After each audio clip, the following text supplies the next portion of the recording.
In this video, I'll show you how you can measure the stress levels using your OnePlus Watch 4.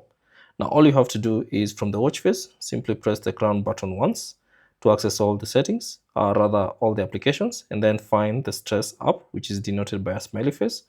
Tap on it, and then from here, you should see a brief description of what it's all about. Simply go through that small tutorial and you should get to this section. Now to measure your stress levels, simply scroll down and find the option take a breath, tap on it, and then you should see 3 tasks that are currently available. So choose any task that you'd like to use, or rather in the task that you'd like to do.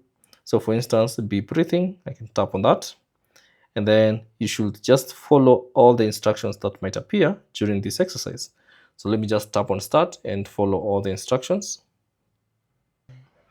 And once you're done, you should see your results. So the wellness, the heart rate, that's the information. And then simply tap on done, and now you can see your new stress levels. So thanks for watching. If you have any questions, leave them down in the comment section below, and I'll see you on the next one.